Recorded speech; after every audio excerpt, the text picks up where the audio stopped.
Now, what would it take to feed Napoleon? Of course, we're talking about Napoleon Bonaparte, Emperor Napoleon. This is Chicken Marengo. Sounds good. Let's see what we got. Glad you guys are here. I'm Shields. This is what we do. React to history.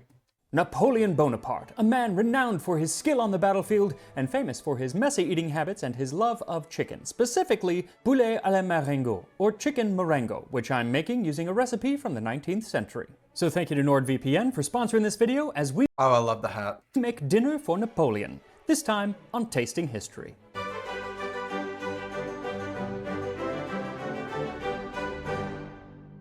Chicken Marengo. For some reason I think it sounds like it should be a tropical dish. Merengue, mango, I don't know. But in fact, Marengo is the name of a battle fought on the 14th of June 1800 between the Austrian army and the French forces under First Consul Napoleon Bonaparte. Yes, First Consul. There was 3 of them at the time, and he was obviously... there was the second consul and the third consul. He was the first.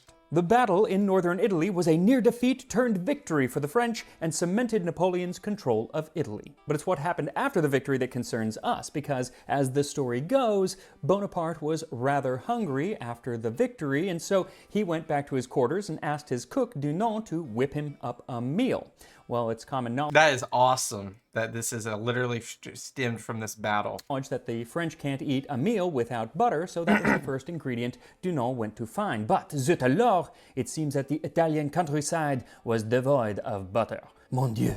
There was oil in abundance, however, and the cook, having poured a certain quantity into his skillet, put the fowl with a clove of garlic and other seasoning, with a little white wine, the best the country afforded. He then garnished it with mushrooms and served it up hot. It was a hit, and Napoleon devoured that chicken as fast as he devoured the ice cream in Bill and Ted's Excellent Adventure. It was one further conquest for this victorious day. The hero applauded, and thereafter... I've never seen Bill and Ted's Excellent Adventure. I see like that all the time. I should watch it.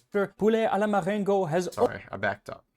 Chicken as fast as he devoured the ice cream in Bill and Ted's Excellent Adventure. It was one further conquest for this victorious day. The hero applauded, and thereafter, Poulet à la Marengo has always appeared on the best-served tables. A wonderful story.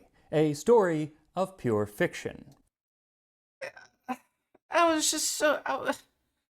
why can't it be true? First of all, Dunant didn't work for Napoleon at that time. Second, it's pretty much confirmed that Napoleon was actually a guest of his cavalry. This is one of his marshals, Kellerman. Actually, one of the older guys of his marshals. General that evening for dinner. But it doesn't mean that the dish itself wasn't a favorite of Napoleon. It's just that... Unless that was not the right Kellerman. It probably got its name after the fact because Napoleon liked it, and it was a way to connect the two. Yeah, probably. Well, then it still counts. His valet wrote, the dish that the emperor liked the most was this type of chicken fricassee that was dubbed poulet à la Marengo because it was the favorite of the conqueror of Italy. And another of his household said that it was actually the restaurants of Paris that gave it that name as a way to sell more chicken.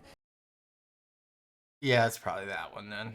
Marketing always overtakes everything. Anything with a Napoleonic connection doing very well at the time. What we do know is that it was very popular in Paris during the reign of Napoleon and afterward. What we don't know is what exactly that original dish was. Because by the time recipes start to actually appear about 10 years after Napoleon's death, they all vary wildly. Some have tomatoes, black truffles, eggs, and by the late 19th century, crayfish, which have become the standard today.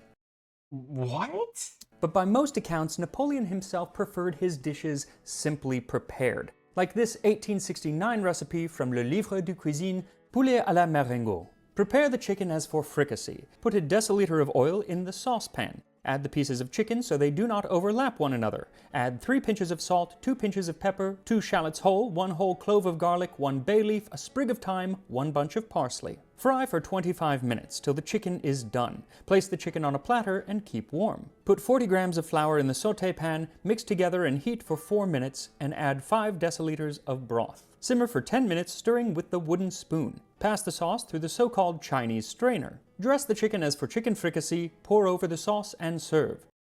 Doesn't sound terribly difficult to make. Mushrooms may be added as a garnish. Now finding this recipe, as with many of the old French recipes, is difficult because so many are not available here in the United States, and I have to find them on these French websites that for some reason won't ever give me access because I'm in the United States. So I have to pretend to be in France thanks to good. This is an amazing setup for ad. I'm gonna guess it's NordVPN. a little help from today's sponsor, NordVPN. Wow. Good job. Found that the white meat and the dark meat cook very, very differently, so I went all dark meat, just legs and thighs. Okay. 100 milliliters of olive oil, a half teaspoon of salt, a quarter By teaspoon the way, dark meat's better anyway. of pepper, 2 shallots peeled but left whole, 1 clove of garlic, 1 bay leaf, a sprig of thyme, a bunch of parsley, a third cup or 40 grams of flour, 2 cups or 500 milliliters of beef broth, and some optional mushrooms. Very extensive recipe list though. Step 1, add Or all of ingredient list, not recipe list. the oil to a large pan and heat it over medium-high heat. Then add in the chicken, making sure that the pieces aren't overlapping. Then sprinkle in the salt and the pepper, add in the shallots and the garlic wherever you can find space, and finally toss in the parsley and thyme. Then set the lid on the pan and let everything fry for 10 minutes, then remove the lid, turn Fry. I guess fry. the chicken over, return the lid, let it fry for another 10 minutes, and then once again, remove the lid, turn the chicken, and give it another 5 minutes of cooking. As soon as the chicken is cooked, remove it from the pan, setting it onto a dish and covering it so it stays nice and So it stays warm. warm. Also, you can remove the shallots and some of the bigger Oh, I bet you those are tender and perfect. pieces of herb, though keep those nearby because they're going to be going back in just a second. So with the oil still nice and hot, add in the flour and quickly stir in to create a roux. Let it cook, stirring fairly often for a couple of minutes, and then add the herbs and shallots back in and cook for another couple of minutes or until the roux has become golden brown. Then pour in the beef broth. This should deglaze the pan, lifting off any pieces that are stuck to the bottom, but you may need to use a wooden spoon to help scrape some off. Let the sauce come to a simmer and then stirring continuously, let it cook and thicken for 10 full minutes. So while that simmers, I wanted to let you know that even if you were not able to make one of the book signings while I was on book tour, I have a couple links in the description to where you can get That's awesome. signed copies of the Tasting History Cookbook, and they ship internationally. The That's perfect awesome. holiday gift for the food history lover in your life. I need to get it. And if you are the food history lover in your life, then you'll really like this next segment where I talk about the dining habits of Napoleon Bonaparte. Let's go. There are many stories about Napoleon and what he ate, but like most things about Napoleon, you gotta take a lot with a grain of salt because they were written down either by his enemies or years later after his death by people who didn't actually know him. However, a number of people who actually did. By the way, quick question and tangent. Why though? Why was recipes like so? Because obviously people had pamphlets in the French Revolution. That's kind of why the French Revolution spread so sporadically, with velocity. But specifically related to recipes, like why would it take so long for recipes to get going? Given it, is it just like preference of ink? Know the emperor, mostly members of his household staff, wrote down their recollections of him, including what he ate, in their memoirs. So that's how I know that Napoleon would eat almost every morning some chicken dressed with oil and onions. And it seems that no matter what it That's definitely a high-class meal to... was, whether it was chicken or something else, he liked to keep the dishes simple. The simplest dishes were those which suited him the best. He preferred a good soup, he liked it very hot, and a good piece of boiled beef to all the complicated and succulent dishes which his cooks could make for him. A piece of Parmesan or Roquefort cheese closed his meals. If there happened to be any fruit, it was served to him, but if he ate any of it, it was but very little. For instance, he would only take a quarter of a pear or an apple, or a very small bunch of grapes. And it makes sense that he liked things simple because Napoleon was kind of a picky eater. It's said that he really liked beans, white beans, lentils, especially green beans, but he was afraid to eat them for fear of finding threads which he said felt like hair, It's the strings. the very thought of which would turn his stomach. So just as many picky eaters today will have chicken fingers and fries for practically every meal because they're just so reliable, Napoleon had his simple chicken dish for nearly every meal. Yeah, but Napoleon's has a little bit more class to it. Because it was so reliable. And this chicken dish actually figures in two of my favorite food stories, which let us get a glimpse of the mercurial temperament of the general. The general ordered to his household to have cutlets and roast chicken ready at all hours, night and day, was observed to the letter by his maître d'hôtel Dunant, who had been a celebrated cook.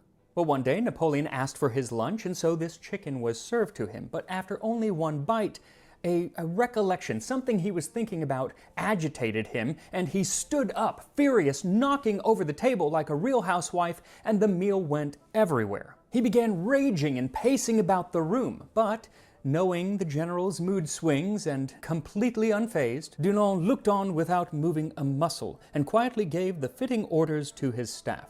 Quick as thought, the wreck was cleared away, and an exact duplicate of the déjeuner appeared as if by magic. High society, man. Napoleon felt the delicacy and appreciated the tact of this mode of service. Merci bien, mon cher Dunant. And one of his intimidable smiles showed that the hurricane had blown over. Jeez. The other story takes place at the Schönbrunn Palace in Vienna. Late one night, Napoleon and his Mamluk bodyguard Roustan return home, and Napoleon goes straight to bed. But his favorite chicken dish had already been prepared for him. Well, Roustan was quite famished, and so he asked the valet, Constant, if he might have some. Well, after some back and forth, the valet decides, okay, Roustan, you can have some of the chicken, and Roustan has a leg and a wing. And only then did a bell ring, and they heard Napoleon shout, Constant, my dinner. Well, now they were both screwed. So Constant quickly carved up the chicken, hoping that Napoleon might not notice a few pieces missing. But when he delivered the chicken to Napoleon, Napoleon said, "See here, since when did chickens begin to have only one wing and one leg? That is fine. It seems that I must eat what others leave." Dang. Well, not wanting the valet to get in trouble, Roustan fesses up and says that it was he who ate the chicken. And this is followed by a string of expletives chewing him out. Yeah, he had a temper, it seems. Napoleon was really upset about this chicken. In fact, even the next day, he still hadn't got over it and was telling someone who wasn't even involved in this, "I leave you to guess what I ate last night for my supper. The scraps which Monsieur Roustan left. Yes, the idiot took a notion to eat half of my chicken. And the next time it happens, be sure you will pay for it." Dang. Doesn't put him in a good light at all, does it? So don't eat Napoleon's chicken. And I wouldn't go near his almonds either, for what he especially liked were fresh almonds. He was so fond of them that he would eat almost the whole plate. He also liked rolled waffles in which a little cream had been put. 2 or 3 lozenges were all the candy he ate. Now, something else that many people commented on were Napoleon's table manners, or rather, complete lack thereof. First of all, he ate really fast. The emperor ate quickly and swallowed so fast. No, that makes sense though. Like especially like you're on the road a lot in conquest. Time is money, and not just money. Time is everything for a campaign. So that makes sense. The excused, 100% excused. Fast that you would think he chewed very little or even not at all. His valet said that at dinner, Napoleon rarely spent more than 12 minutes at the table, and in the morning, the emperor frequently breakfasted alone on a little mahogany candle stand with no cover, which meal, even shorter than the other, lasted only 8 or 10 minutes. Due in great measure to his haste, the emperor... I mean, this is the contrast of like the rest of quote-unquote high society of France, Paris at the time, who probably dined for an hour or hours, and the same staff that have probably served many others. They were like, very contrast here. Lacked much of eating decently, and always preferred his fingers to a fork or spoon. Much care was taken to place within his reach the dish he preferred. And like I said, this probably all goes back to his military career in terms of like, speed is so important. And that was actually one of his most, attributable qualities is speed.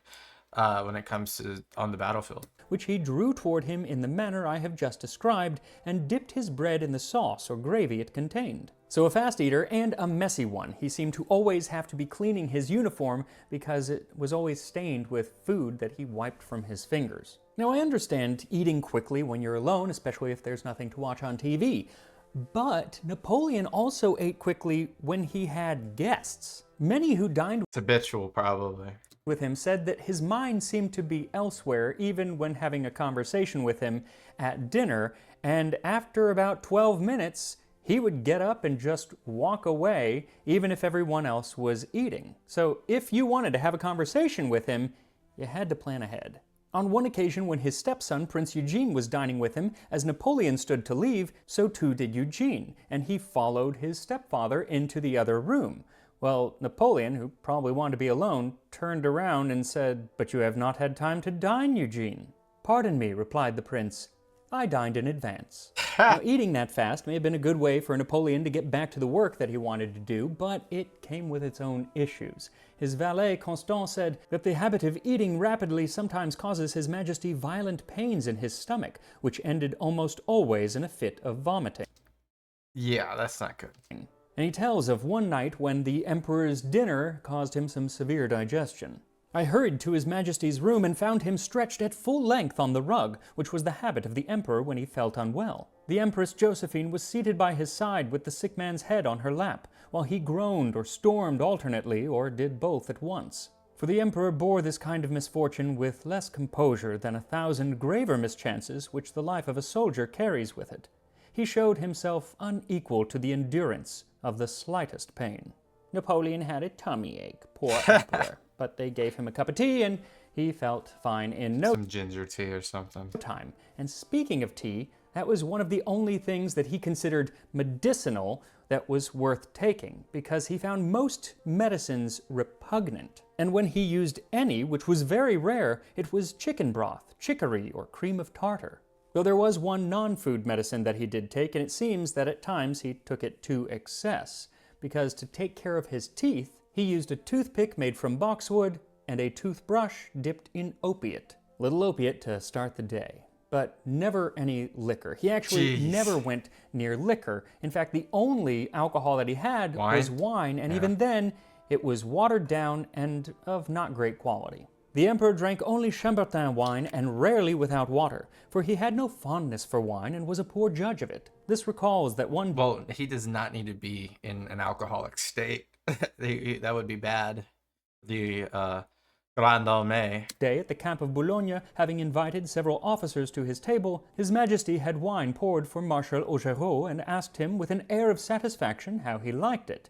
The marshal tasted it, sipped it critically, and finally replied, "There is better," in a tone which was unmistakable. That's funny. The emperor, who had expected a different reply, smiled, as did all the guests, at the marshal's candor. That's funny. It was not until his time on St. Helena as a prisoner of the English that he started to experiment with things like claret and even champagne, but again, very often watered them down. He did, however, find that he liked a sweet dessert wine from South Africa called Constantia, though he called it Las Casas, named after the Comte de Las Casas who would provide him the wine. And it may So simple. have been the very last thing that Napoleon ever drank. In his last moments, when he rejected everything that was offered to him, he said, "Give me a glass of Las Casas wine." So if he didn't drink much wine and never touched liquor, then with what did the emperor wet his whistle? Well, it seems mostly coffee. Many say he drank coffee several times a day, but his valet wants you to know it is not true, as reported, that he made an immoderate use of coffee, for he only took half a cup after breakfast and another after dinner, though it sometimes happened, when he was much preoccupied, that he would take, without noticing it, 2 cups in succession, though coffee taken in this quantity always excited him and kept him from sleeping. It also happened frequently that he took it cold or without sugar, or with too much sugar. To avoid this, the Empress Josephine made it her duty to pour the emperor's coffee So he didn't know how to make his own coffee. Okay. herself, and the Empress Marie-Louise also adopted the same custom. Her Majesty the Empress poured the coffee, put sugar in it, tried a few drops of it, and offered it to the emperor. Now personally, I pour my own coffee, but I do have something in common with Napoleon, and that's if I have too much coffee, especially late in the day, Can't sleep. I just can't sleep Yeah, that's anybody. right. And much so, caffeine. if it's in the evening, I prefer either tea or hot chocolate, which is what Napoleon enjoyed. When he worked late at night, he never ordered coffee, but chocolate, of which he made me take a cup with him. But this only happened when our business was prolonged till 2 or 3 in the morning. But he gave that up, and under the Empire no longer took anything except from time to time, but very rarely, either punch milk as light as lemonade, or when he first awoke, an infusion of orange leaves or tea. Now, even though in general Napoleon seemed to enjoy quick and simple meals, that was not always the case. Especially during his banishment on St. Helena, his propensity for longer meals and sweeter, fancier foods did become apparent, Yeah, I mean, you really don't have much else to look forward to in exile. perhaps because there was absolutely nothing else for him to do there. Yeah. Though records do show that even then, at pretty much every meal, there was a simple chicken dish, which would become poulet à la Marengo. Let's go. So as soon as your sauce has cooked for 10 minutes, the recipe says to pour it through what is called a Chinese strainer. And that is a conical strainer that usually has slightly larger holes than a fine mesh strainer. And I swear I had one, or have one, but I didn't go looking for it until I was already in the midst of cooking, completely unprepared, so I ended up having to use a mesh strainer, but it worked just fine. Now this sauce, being Such an amateur. rather oily, does tend to split. And if your sauce splits, you may be saying, there's nothing we can do. Ah, what a quote. But that is far from the truth. In fact, you can just add a couple tablespoons of water, set it back over a low heat, and in just a moment you'll have a nice smooth sauce once again. Then arrange your chicken in a dish and pour the sauce over it. Now the recipe says that mushrooms are an optional garnish, but it doesn't say how to cook them or even if they should be cooked at all. I imagine, though, that they would, and so I quickly sautéed mine in a little oil just to bring out the flavor. And here we are. Beautiful. The Chicken Marengo of General Napoleon Bonaparte. Now since the Emperor ate with his fingers, so too shall I. Here we go.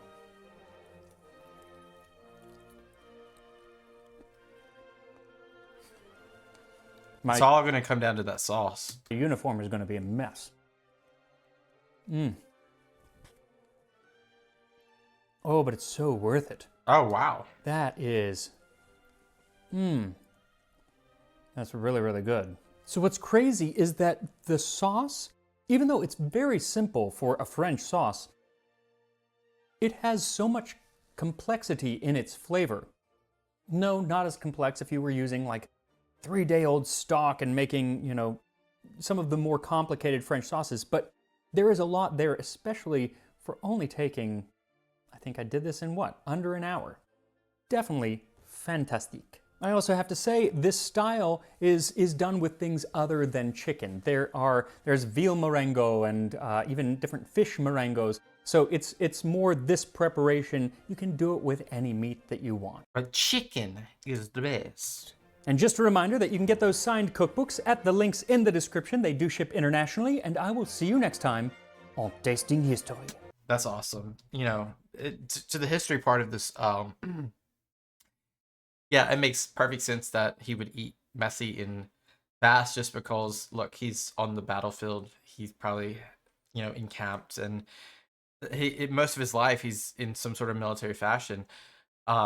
Whether it be the beginning with the artillery and even prior to that, all the way to, of course, when he's an emperor. He's not like in absentia. He is on the battlefield as an emperor, and that's just how he did it. He did not have time for a high society. He probably just put his nose up to those people versus the inverse of how those people would put their nose up to the lower class. And you know, it's interesting. Obviously, he had probably not the best manners, and there's not really an excuse for that. But at the same time, the interest of speed is very much of a necessity for him. It looked good too. You know, that sauce creating that roux and then adding the different flavors from the original cooked chicken to that, as well as topping it with mushrooms. Mushrooms are just amazing. So this looks amazing as well. Let me know if you guys ever had this, and I appreciate you as always. Leave me some video suggestions below, and goodbye. Peace out.